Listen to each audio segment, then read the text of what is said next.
I have a feeling this game will get weird. Notre Dame 2.5-point favorite. Total is down a bunch, 54.5 to 49.5. Crossed the second biggest key in 51. I played this. I missed the under. The under made a ton of sense to me. Yep. And I missed it. How I played it, I'm going to look for an under live.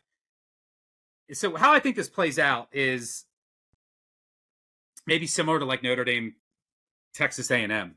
That game was just a complete grinder. So number one, Miami's offense is going to go from like electric, oh my God, fireworks every play to like, we got to run it, ball control. So their offense is going to look completely different. They lost all their weapons to the NFL. You lost Cam Ward, the number one pick. So I think it's going to be slow, run the ball, and their defense should be better.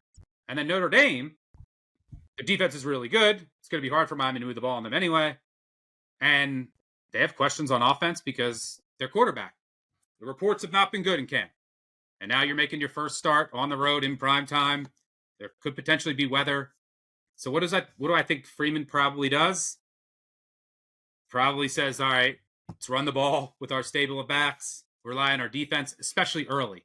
So I went with the first half under 24. Still out there under 24, minus 115. I think it'll be really slow early. Now, what I don't want, the reason I didn't go full game under 49.5, I already missed the best number. If I can get a better number live, at least over 51, I will take it. But Carson Beck against that secondary, once he has to start throwing it, could be mistakes. There could be weather that could lead to mistakes. If Notre Dame falls behind and Carr has to start slinging it around, the word is he's been turnover prone. So you might get more turnovers then. But I think both coaches are going to come into this and say, run the ball. We're going to trust our defenses. We don't want our quarterbacks to make a mistake early. What do I think that leads to? Low scoring first half. Yep. Hopefully there's no early mistakes, but depending on where the field position is. Carson Beck, TJ Carr, you're more than welcome to throw red zone picks as long as they're not outs that have returned 95 yards for a touchdown. But I went first half under here. If it gets to 3, I probably have to take Miami. I make it 2, but just on principle, because of the questions with Carr, I might think about just taking the 3. The game's going to be on Sunday night. It's week 1. It's a standalone game. But I just keep coming back to, it's Cristobal. And in these big games, Freeman, I just trust him more at this point. He'll probably have his team more buttoned up, more ready to go, more focused, and he'll do the little things. He'll make the right fourth down decisions. He'll have those little analytical decisions throughout the game that we saw all throughout last year. He's becoming one of the sharpest, not only program builders, but in-game coaches. That could make the difference. So maybe I don't want to get involved, but just on principle, I make it 2, and then there's all these concerns about this freshman quarterback making his first start. You're going to give me 3. I might, but first half under is my favorite bet there. What do you see here? Well, I wanted to wait until 3 days before so that the forecast becomes real firm.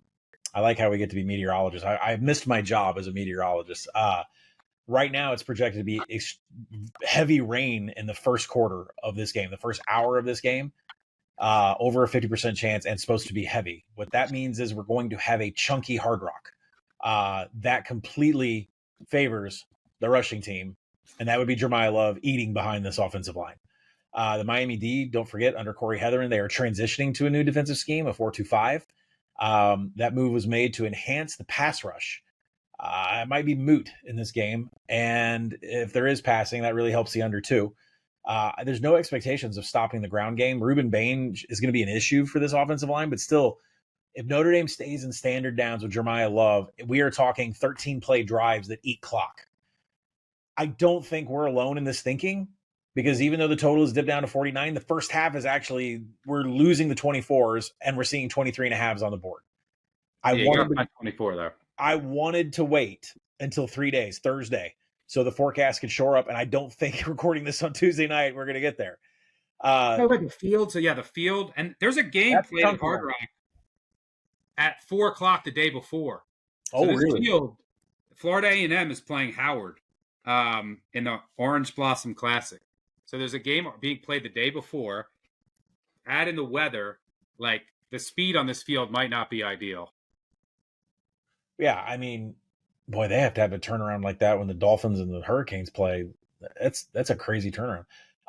Look, Carson Beck, I'm not really worried about him. You're going up against what turned into an elite shutdown corner as a freshman with Leonard Moore. Is Carson Beck going to have rhythm? I mean, I know he came through the portal, but there's other wide receivers and weapons here. Keelan Marion, Tony Johnson, C.J. Daniels. They're respectively from BYU, Cincinnati, and LSU. I mean, they're all portal targets for Carson Beck. How in rhythm are they going to be? How in sync are they going to be? And oh, by the way, Notre Dame can play some pass coverage, despite the defensive coordinator change. Freeman's going to have them just fine. So I like the under in the first half. I think the weather in the first half favors. Should we put it on the board right now? Put it on the board, agreed? Oh yeah, absolutely. But let's make it 24. Yeah, there's a 24 still. I can't wait. I can't wait till Thursday. I mean, we're gonna have to do this now.